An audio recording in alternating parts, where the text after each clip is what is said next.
بسم الله الرحمن الرحيم. مشاهدينا السلام عليكم ورحمة الله وبركاته، أهلا بكم في هذه الحلقة التي نتناول فيها ما نشره المؤرخ التركي الكبير قدير مصر أوغلو عن جرائم حزب الشعب الجمهوري في حق الشعب التركي المسلم. هنجد الاعتداء على الشعب التركي المسلم، ضرب الشعب التركي المسلم، هدم المساجد، صور سنعرضها لمساجد حولوها إلى خمارات ومراقص. سنجد أعداء شديد جدا من هؤلاء الذين كانوا يتولون هذا الحزب خاصة في عهد عصمة أنونو. والسؤال يا جماعة، ما كل هذا الغل والحقد تجاه كل ما يتعلق بالإسلام؟ القرى، تفتيش القرى من أجل العثور على القرآن، نزع الملابس من على النساء التركيات المسلمات، هدم المساجد وغيرها، شتم الرسول صلى الله عليه وسلم، التطاول على الله سبحانه وتعالى، وهو أمر لم يفعلوه في أي دين آخر. طبعا ارتكبوا جرائم في حق أديان أخرى لكن كانت أقل كثيرة. تعالوا نعرف ماذا فعل هذا الحزب في الشعب التركي وماذا سيفعل مستقبلا، وهو أسوأ بكثير، لأن هم داخلين على اتفاقية اسطنبول للجنس. اتفاقية اسطنبول للجنس تشمل بقى أنه ابنك يخطف منك إذا قلت له لا تتحول إلى بنت، وأمور كالتي نشاهدها الآن في ألمانيا وفي السويد وفي غيرها من البلاد الأوروبية. هنا حضراتكم الكتاب الذي ألفه المؤرخ التركي الكبير رحمه الله قدير مصر أوغلو. وهنا حضراتكم في الصفحة الأولى يعني بيتحدث عن أنه محمد هذا اخترع الوحي من عنده، وأنه الآن سيجري إبطال الإسلام تماما. فهنا حضراتكم في المدارس درسوا لهم حاجة اسمها سلبيات الدين، وقالوا إن كل المفاهيم خارج الطبيعة، يعني مثل الإيمان بالله والجنة والنار أول من دعا في الإسلام لهذا من؟ عبد الله بن سبأ قاتل عثمان بن عفان. لا يمكن تفهم السياسة الداخلية التركية ولا السياسة الداخلية في العالم الإسلامي كله ولا السياسة الدولية إلا إذا عرفتم من عبد الله بن سبأ وقتل عثمان بن عفان. لأنه عبد الله بن سبأ وقتل عثمان بن عفان كانوا يقولون هذه الأمور. اكتب على اليوتيوب صور مشهور عبد الله بن سبأ، صور مشهور مقتل عثمان بن عفان. كل هذه الأمور التي يقولون هي حداثية وتقدم وعلمانية إلى آخره كلها أصلا بدأت في الإسلام على يد قتلة عثمان بن عفان، الذين أصبح فيما بعد اسمهم الشيعة واسمهم الخوارج والقرامطة والحشاشين، يعني تفرقوا وتشعبوا، لكن في ذلك الوقت كان اسمهم قتلة عثمان بن عفان. يضيف أنه هذه المفاهيم الإيمانية هي أشياء اخترعها الإنسان، وأنه محمد قام بتأليف القرآن. وفي الآخر يقول أنه تقرر الآن أن الدين سيزول، يعني يقصدون الإسلام. هنا حضراتكم تربية الخنازير، ده فين؟ في الأناضول المسلمة، وعاملين مهرجان للخنازير، يعني كل الهدف إغاظة المسلمين، وهذا في أرض الدولة العثمانية، عاصمة الإسلام، قلب العالم الإسلامي في تلك الفترة تركيا، الدولة العثمانية، واسطنبول يا جماعة عاصمة المسلمين، فكان يجري إيذاء المسلمين في كل شيء. انظروا حضراتكم هنا لهذه الصورة في ثورة العدالة، يعني واللي هي شايلة ميزانين وبالسيف وهي بتطارد المشايخ، والمشايخ كما تشاهدون. وهنا شريعة والنجارة خلع الشريعة، والآن القانون المدني. السؤال وفقا للقانون الأوروبية أي قضية تستغرق في المحكمة 3 سنوات. أيام الدولة العثمانية كانت القضية تستغرق أمام القاضي المسلم اللي درس الفقه الحنفي ولا الفقه الشافعي كان ممكن تخلص في يوم أو بالأكثر أسبوع، وإن طال جدا كان شهر. لكن اليوم أنت لا تستطيع أن تحصل على حقك، لابد تذهب إلى محامي، والمحامي يرفع قضية في المحكمة وتدفع أتعاب. لم نسمح في تاريخنا الإسلامي كله أنه إنسان لجأ لقاضي فدفع أتعاب للمحامي ولا شيء من هذا القبيل. لم نعرف كل هذه التعقيدات، وقضايا تظل في المحاكم 3 سنوات، حقوق الناس ضائعة وتعذيب ووجع قلب، ما هذا يعني إلا في هذا العصر، وسموا هذا إصلاح. انظروا حضراتكم لهذه الصورة، فارس يوناني، انظروا بالملابس عاري، ووضعوا الهلال يعني فوق إنه رمز لتركيا، وهو بيقوم بتحطيم المساجد من خلال الفرسان. نفس مشهد قتل عثمان بن عفان لما ضربوا المصحف بأقدامهم وقالوا إن الإسلام تخلف إلى آخره. وهنا حضراتكم بيقومون بإلقاء المشايخ من بالون طائر، يعني المشايخ يرموهم ويقتلوهم، وهم قتلوا كثير من المسلمين يعني. هنا حضراتكم رسومات إن الشيخ بيدوس على الأطفال وبيقتلهم، وهنا رسم للشيخ على إنه شيطان، وإنه هو بلطجي وإرهابي، وإنه هنا بيعلم الحروف العثمانية. لكن حروف الإنجليز هي زي الممتازة جدا حروف الإنجليز. وهنا بقول لك الفلكة، إنه بيضربهم بالفلكة يعني. السؤال: ألم يكن المسلمين الأتراك عندما كانوا معلموهم المشايخ إلى آخره، ألم يكونوا يحكمون العالم من فيينا إلى الصومال إلى جيبوتي إلى كينيا إلى عمان إلى قطر إلى البحرين إلى غيرها من البلاد؟ ألم يصل الأساطيل العثمانية إلى الهند وحربة الجيش البرتغالي في الهند لما كان بيحتل ساحل الهند؟ وصلت إلى المغرب وإلى البرتغال وإلى إسبانيا. الآن يعني أين الأسطول التركي؟ بدأ يؤسس أسطول تركي لما تولى أردوغان اللي هو خريج مدارس أم وخطباء. لما تولى الحكم بدأ يجري تأسيس أسطول تركي وحاملات طائرات تركية إلى آخره. انظروا حضراتكم، هنا حضراتكم رسمين شيخ في صورة مقززة أن هو بيقوم بتعرية امرأة وثدييها عاريتين. هنا أن الشيخ يقوم بالتف في وجه امرأة. كذب وتدليس، وهذا الذي ينتظر مرة أخرى وأسوأ. يعني القادم هذا ما سيفعله حزب الشعب الجمهوري أسوأ بكثير يا جماعة. انظروا هنا مقشة بتقوم بكنس المشايخ. لم يفعلوا هذا مع رجال الدين اليهود ولا رجال الدين المسيحيين، فقط مع رجال الدين المسلمين. يعني اضطهاد للمسلمين تحديدا. يعني لن تجدوا أي رسمة تسيء لقساوسة ولا لحاخامات يهود، في إساءة للمسلمين فقط، مشايخ المسلمين وعلماء المسلمين. انظروا حضراتكم هنا السخرية من الأذان والمئذنة كما تشاهدون.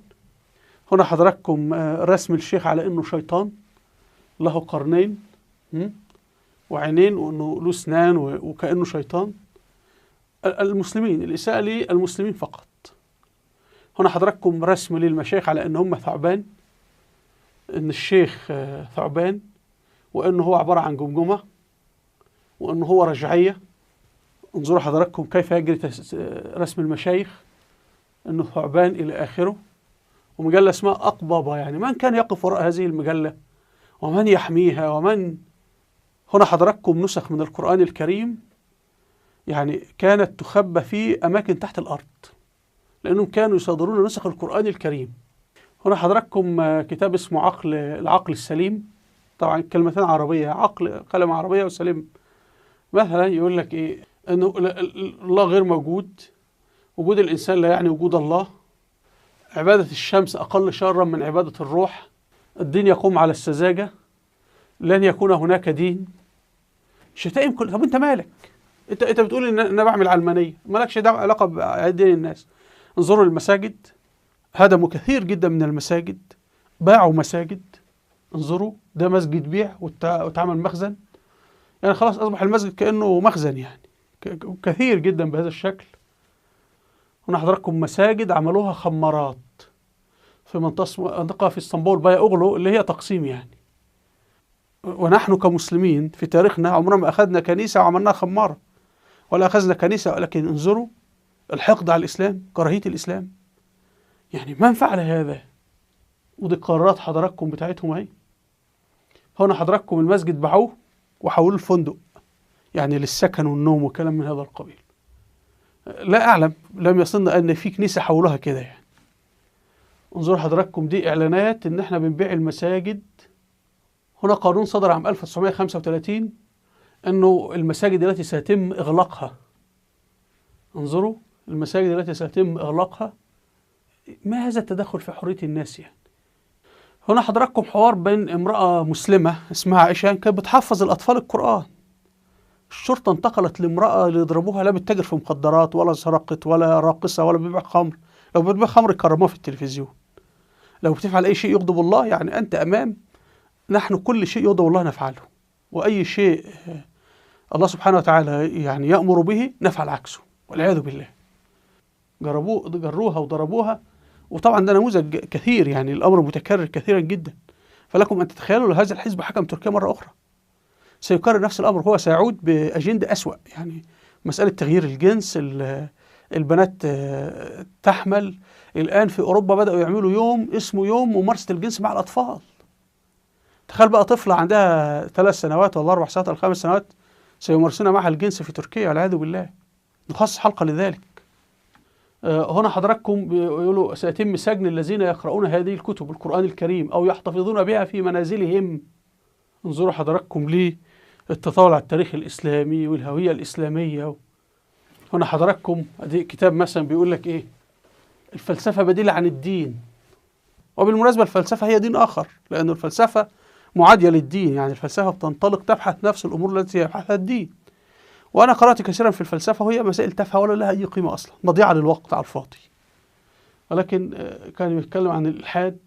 هنا حضراتكم هذه المساجد، ده مساجد كثيرة جدا حولوها إلى خمارات في إساءة لمشاعر المسلمين. طبعا لم يحولوا أي كنيسة يهودي طبعا ولا كنيسة مسيحية، عداء للمسلمين فقط.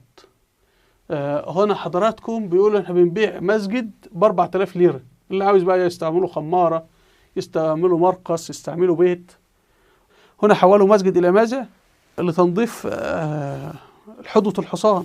يعني تعلمون أن رجل الحصان بيحتاج إلى تنظيف. وهذه حضراتكم اللي كان بيستخدم في يعني الباب بتاع فيه حلقة في الحيطة، استخدموها في هذا، فالمسجد نفسه تحول لهذا. الحكومة التركية بعد ذلك، بعد زوال هذا العهد البغيض، أعادت المسجد مرة أخرى. هنا حضراتكم مسجد هدموه، ومسجد أثري عمره 600 سنة حولوه إلى مطحنة للأرز. يعني تخيل، حتى ما في احترام للآثار حتى. هنا حضراتكم أيضا تقارير عن هدم مساجد والاعتداء على المساجد وغيرها.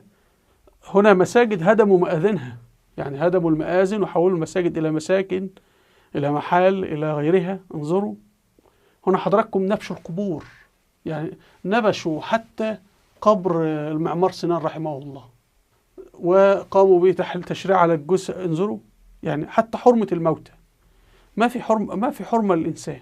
انظروا يعني ايه ان انت تروح تحفر قبر وتطلع انسان من قبره. هنا اللي بيدعو الناس لشرب الخمور، وانه الخمره والبيره والحاجات دي هتبقى ممتازه جدا، وعارس من امرأتين ان هم سعيدتين خلال شرب البيره.